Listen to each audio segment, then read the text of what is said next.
తెలియపాటు చేశాడు.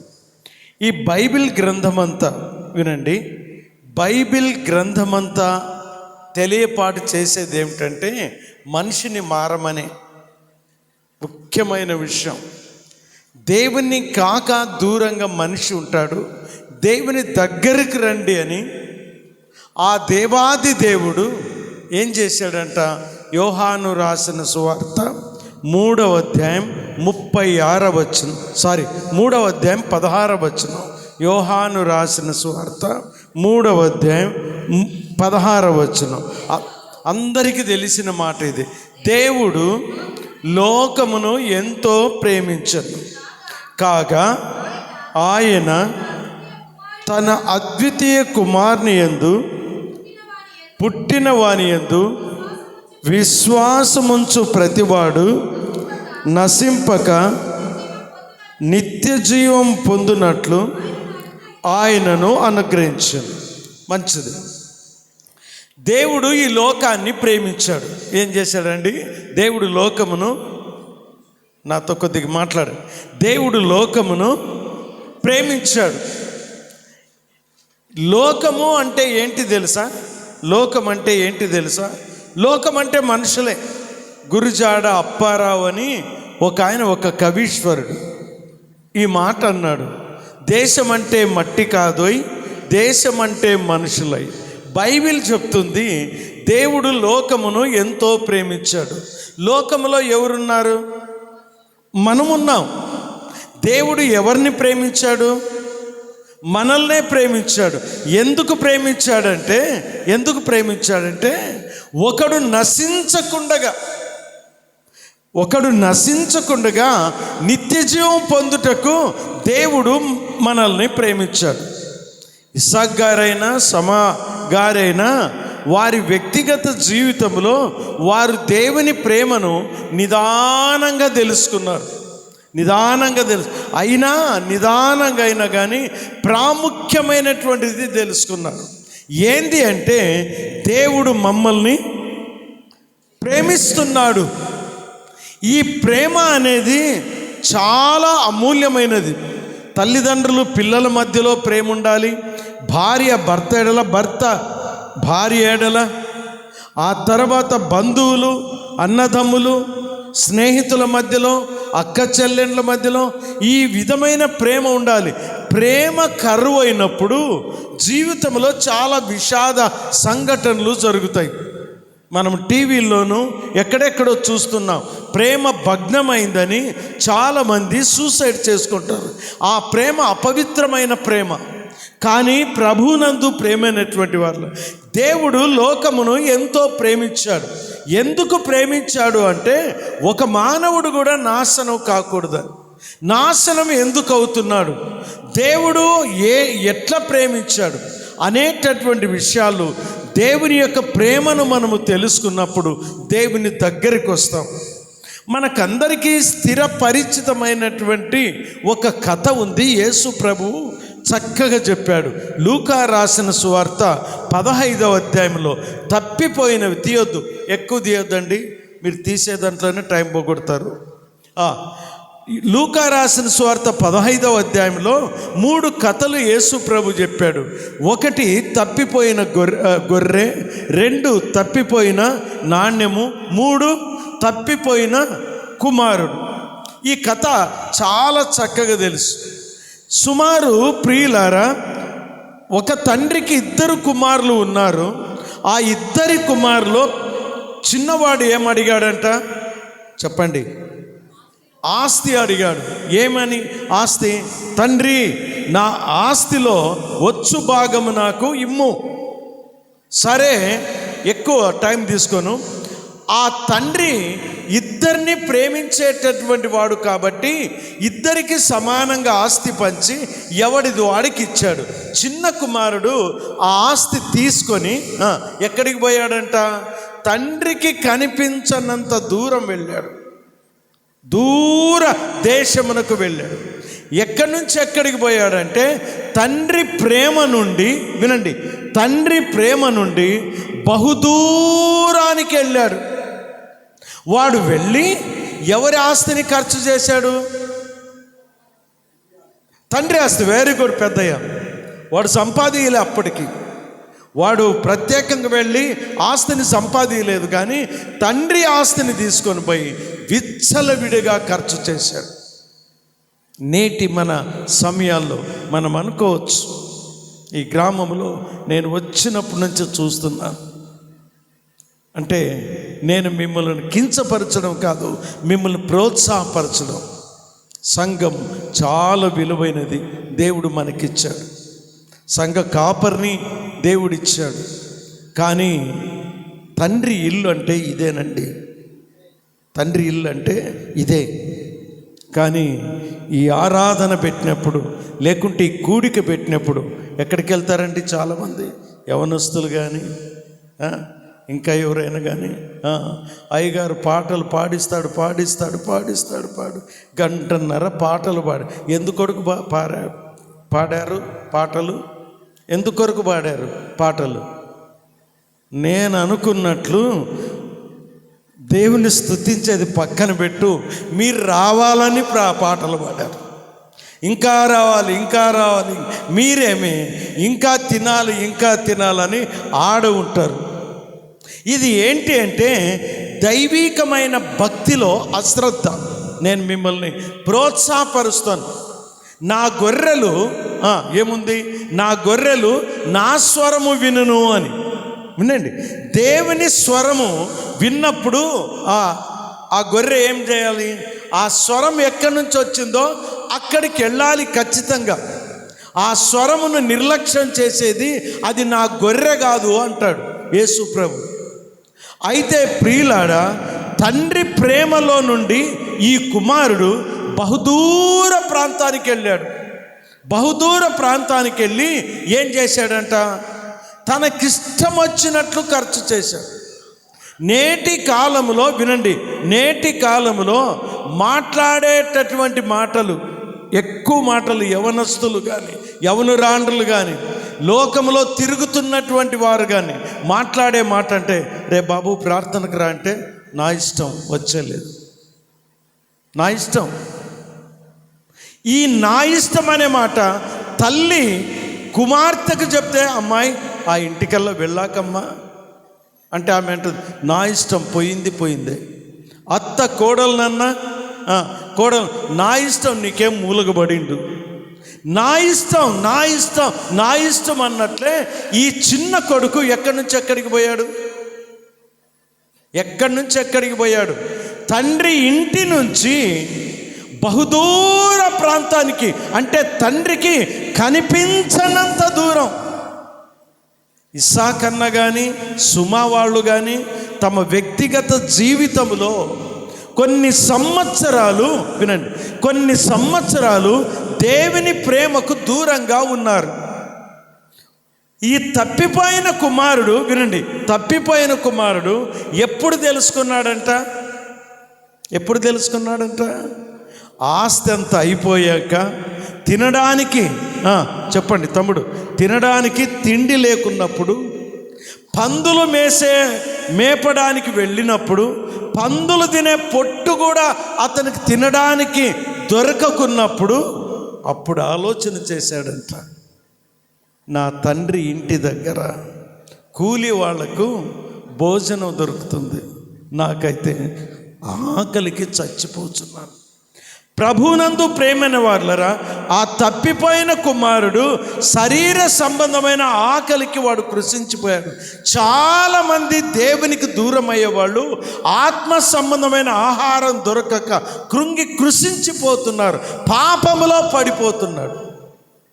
అందును బట్టే నికోదేముతో యేసు ప్రభు ఈ మాట చెప్పాడు. ఏం మాట చెప్పాడంటే, యోహాను సువార్త 3:3లో ఒక చక్కని మాట, త్వరగా ఇప్పుడు తీయండి. యోహాను సువార్త. అందుకు యేసు అతనితో, ఒకడు క్రొత్తగా జన్మించితేనే కానీ అతడు దేవుని రాజ్యములో దేవుని రాజ్యమును చూడలేడు అని చెప్పాను. ఏం చేయాలంట? దేవుని రాజ్యానికి పోవాలంటే, అమ్మ వినండి బాబు, దేవుని రాజ్యానికి పోవాలంటే ఏం కావాలంట? ఈ మాటను ఒకడు ఎట్లా పుట్టాలంట? కొత్తగా పుట్టాలి. ఇప్పుడు ఇస్సాకు వాళ్ళు కానీ సుమా వాళ్ళ ఆత్మీయ స్థితిని నేను గమనిస్తే, వాళ్ళు సంఘ కాపరి చెప్పిన మాట, వాళ్ళు కొత్తగా దేవుని నమ్ముకున్నారు. దేవుని నమ్ముకోవడం అనే దానికన్నా నేను అంటాను, ఇస్సాకు మళ్ళీ పుట్టాడు. ఇస్సాకు మళ్ళీ పుట్టాడు. ఎక్కడ పుట్టాడు? దేవునిలో పుట్టాడు. ఈ తప్పిపోయిన కుమారుడు దూర ప్రాంతానికి పోయాడు. వాడు ఆ ఆకలికి చనిపోయేటటువంటి పరిస్థితిలో వాడు అనుకున్నాడంట, నేను ఆకలికి చచ్చిపోతున్నాను. బుద్ధి వచ్చినప్పుడు, ఎప్పుడు బుద్ధి వచ్చినప్పుడు వాడు తన తండ్రి ఇంటికి వెళ్ళి తండ్రితో ఈ మాట చెప్పుతానని అనుకున్నాడట. తండ్రి, పరలోకమునకు విరోధముగా నీకును విరోధముగా నేను పాపము చేసి తిని ఇక మీదట నీ కుమారుడు అనిపించుకొనుటకు యోగ్యుడను కాను. ప్రియులారా, తన జీవితంలో చేసిన చెడు అలవాట్లను బట్టి, చెడు జీవితమును బట్టి, నాశన సంబంధమైన స్థితి విధానాన్ని బట్టి అతడు ఏమంటే తండ్రితో ఉండవలసిన యోగ్యతను పోగొట్టుకున్నాడు. చాలామంది దేవుని మందిరానికి రాకుండా పోవడానికి కారణం ఏంటంటే ఆ యోగ్యతను పోగొట్టుకుంటున్నాడు. అయితే ఈ భూమి మీద కొంతకాలమే మనము జీవించేది అని మాత్రం జ్ఞాపకం పెట్టుకుందాం. యవనుడైనా, ముసలోడైనా, చిన్న ప్రాయం వాడైనా ఎప్పుడో హఠాత్తుగా వెళ్ళిపోతాడు. కానీ వెళ్ళిపోయిన తర్వాత ఎక్కడికి వెళ్ళిపోతాడు? తండ్రి ఇంటికి వెళ్ళాలి. ఆ తండ్రి ఇంటికి వెళ్ళాలంటే ఇక్కడే బుద్ధి వచ్చినప్పుడు ఆ తండ్రి ప్రేమను కనుగొనాలి.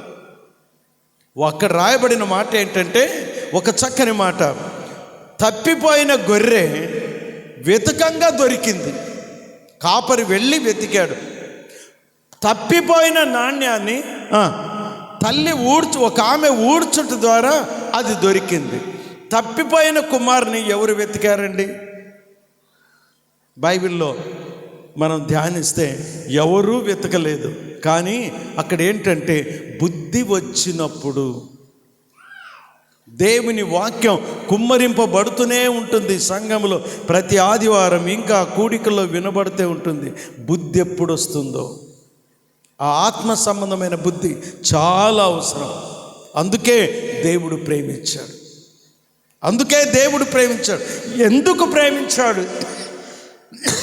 ఎందుకు ప్రేమించాడంటే, ఒకడు నాశనము ఆవుట ఆయనకి ఇష్టము లేదు. దుర్మార్గుడు దుర్మార్గము చేత నశించుట నాకు ఇష్టం లేదు అంటాడు ప్రభు. మనిషి అయితే వాడు పాడు కానీ వీడు పాడు కానీ అని మనం అనుకుంటాం. మనతో విరోధంగా ఉన్నవారిని, మనతో కొట్లాడినటువంటి వాళ్ళతో, మనకు విరోధంగా ఉన్నటువంటి వాడు ఎప్పుడు నాశనం అవుతాడు, వాడు ఎప్పుడు పాడైపోతాడు అని మనం అనుకుంటాం. దేవుడు ఏమంటాడు? వాడు రక్షింపబడాలి, వాడు నా నీతిని తెలుసుకోవాలి. అందుకని వాడు ఎంత చెడు నడతలో ఉన్నను కానీ దేవుడు ప్రేమిస్తూనే ఉంటాడు. కానీ ప్రియులారా, ఆ ప్రేమను వ్యర్థం చేసుకోకూడదు. పరలోక రాజ్యములో అమితమైన సంతోషం. చూడండి, లూకా సువార్త 15వ అధ్యాయం 8-9 అనుకుంటా.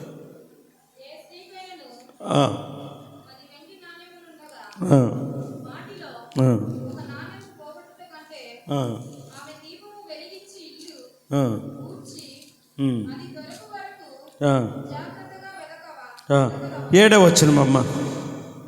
అటువలే మారు మనసు అక్కర్లేని 99 నీతిమంతుల విషయమై కలుగు సంతోషము కంటే మారు మనసు పొందు ఒక్క పాపి విషయమై పరలోకమందు ఎక్కువ సంతోషము కలుగును. మారు మనసు లేనటువంటి వాళ్ళు 99 మంది నీతిమంతుల కంటే, వాక్యం అర్థమైందా? ఒక్క పాపి మారు మనసు పొందితే ఎక్కడంట? ఒకవేళ అన్న ఇస్సాకు వాళ్ళ ఇంటి వాళ్ళు ఇక్కడ కూడికి పెట్టారేమో, దీనికన్నా ముందు కూడికి ఎక్కడ జరిగింది తెలుసా? పరలోకంలోనే. ఎందుకు తెలుసా? మారు మనసు అక్కర్లేని 99 నీతిమంతుల కంటే, వింటారా ఈ మాట, మారు మనసు అక్కర్లేని 99 నీతిమంతుల కంటే ఒక్క పాపి మారు మనసు పొందితే పరలోకంలో ఎక్కువ సంతోషం. దూత గణముల చేత తండ్రి అయిన దేవుడు ఈరోజు సంతోషపడండి, నా కుమారుడు ఇస్సాకు తిరిగి పుట్టాడు. ఆ దినం కొరికే ప్రభు నిన్ను నన్ను పుట్టించాడు, ఇంకొక దానికి లేదు. ఈ లోకంలో జీవితం అనేది ఎప్పుడో మాయమైపోతుంది. కానీ పరలోకం చేరాలంటే, పరలోక సంబంధమైన టికెట్ తీసుకోవాలంటే మారు మనసు పొందాలి. ఎంతకాలము దేవుని ప్రేమను తృణీకరించి, ఎంతకాలము దేవుని యొక్క ప్రేమకు వ్యతిరేకంగా తిరిగి అసహ్యుడై దుర్మార్గుడై హఠాత్తుగా నీవు మరణిస్తే పాపం వలన వచ్చు జీతం మరణం. అది అందరికీ తెలుసు, కానీ చేస్తూనే ఉంటాం. కానీ ప్రభు అంటాడు, మారు మనసు అక్కర్లేని 99 నీతిమంతుల కంటే. ఎంతమంది అన్నా ఉన్ని మందిరంలో మారు మనసు లేకుండా ఎంతమంది ఉంటే దేవునికేమి ఇష్టం లేదు. మారు మనసు పొంది దేవుని స్తుతిస్తాను. ఆ విధమైన మారు మనసు లేని జీవితం అది ప్రమాదకరం. కాబట్టి ప్రియులారా, సమయం మనం అనుకున్నట్లు ఉండదు. దేవుడు మనకు ఆ పుల్ స్టాప్ ఎక్కడ పెట్టాడో తెలియదు. అంత లోపల నీవు మారు మనసు పొందితే ఎక్కడికి వెళ్తావు చెప్పండి? పరలోకానికి వెళ్తావు, లేకపోతే అగ్నిగుండానికి వెళ్తావు. అది అందరికీ తెలుసు అని అనుకుంటాం. ఆ బాధ అక్కడ ఏంటంటే అగ్ని ఆరదు, పురుగు చావు. సువార్థికులు చెప్పేది కాదు, యేసు ప్రభువే పరలోకంలో నుండి భూమి మీదకి వచ్చి మారు మనసు పొందమని చెప్పాడు. అంటే ఎంత ప్రేమిస్తాడు దేవుడు. నశించిన దానిని వెదకి రక్షించుటకు మనిషి కుమారుడు ఈ లోకానికి వచ్చాడు. ప్రభునందు ప్రేమైన వాళ్ళు మారు మనసు లేని జీవితం. వినండి, దైవ సేవకుల మాటను తృణీకరించడమే కాక దేవునినే తృణీకరిస్తాం. దేవునినే తృణీకరిస్తాం. ఆయన శిలువ పైన మరణించింది ఎందుకొరకు తెలుసా? చాలామంది అంటాం, నా పాపం నిమిత్తం మరణించావు ప్రభు అని అంటాం. మరి తిరిగి పాపంలో జీవిస్తున్నట్లయితే ఆయన మరణాన్ని అపహాస్యం చేస్తున్నాం. దేవుడిచ్చిన శ్రేష్టమైన సుందర సమయాన్ని, ఇస్సాకు సుమా వారి కుటుంబ మాదిరిగా నీ జీవితంలో ఎప్పుడైనా అటువంటి మారు మనసు పొందినట్లు నీకు జ్ఞాపకం ఉందా? నా కుమారుడు, పెద్ద కుమారుడు ఉన్నాడు, జాన్ డేవిడ్ అని. ఆయన పాస్టరు. ఆయన ఇంటర్మీడియట్ వరకు, సెకండ్ ఇయర్ వరకు బర్త్డేలు ప్రతి సంవత్సరం, ఎందుకంటే జ్యేష్ఠ కుమారుడు కాబట్టి ప్రతి సంవత్సరం ఎక్కడున్నా బర్త్డే చేసేవాళ్ళం. 18వ సంవత్సరం నేను చెప్పాను, బాబు నాయన ముందు సంవత్సరం నీ బర్త్డే నేను చెయ్యను అన్నాను. డాడీ ఎందుకు అన్నాడు. నా కుమారుడిగా పుట్టావు, సంతోషం, బుద్ధి జ్ఞానం సంపాదించుకున్నావు, కానీ దేవుడు చెప్పినట్లు తిరిగి పుట్టాలి. నువ్వు తిరిగి పుట్టినటువంటి బర్త్డే చేస్తాను ఇక్కడి నుంచి. అర్థమైందా? తిరిగి మారు మనసు పొందిన ఆ డేట్ను జ్ఞాపకం చేసుకొని నా కొడుకు తిరిగి పుట్టాడని బర్త్డే చేసుకుంటాను. ఈ బర్త్డేలేమి, పుట్టావు మంచిదే, కేక్ తేవడం, పంచుకోవడం, టీ తాగడం, అది తాగడం, ఇది ఈ బర్త్డే నీకు సంతోషం ఉండొచ్చేమో, కానీ ఆయనకు సంతోషం ఏం తెలుసా? నీవు తిరిగి పుడితేనే సంతోషం. కాబట్టి ఈ రాత్రి ఒకటి జ్ఞాపకం చేసుకో, తిరిగి పుట్టనటువంటి వాళ్ళు నిన్ను నీవు అర్థం చేసుకో. నీవు పుట్టింది సంతోషమే, కానీ దేవుని కొరకు మరలా పుట్టాలి. అటువంటి పుట్టుక లేకుంటే నీ జీవితం అగోచరం. అందుకే దేవుడు ప్రేమించాడు. ఆ ప్రేమను వ్యర్థం చేసుకోవద్దు. ఆ ప్రేమకు లోబడి ప్రభు అయిన క్రీస్తును సొంత రక్షకుడిగా అంగీకరించి ఆయనలో నీవు ఆనందిస్తూ ఉంటే ఆయన కార్చిన రక్తం నిన్ను ప్రోక్షిస్తుంది, లేకుంటే లేదు. కాబట్టి క్రీస్తునందు మన వ్యక్తిగత జీవితాన్ని సరిచేసుకొని దేవుడు ఆకాంక్షించిన ఆ పుట్టుకను తిరిగి పుడదాం. దేవుడు మనల్ని దీవించును గాక.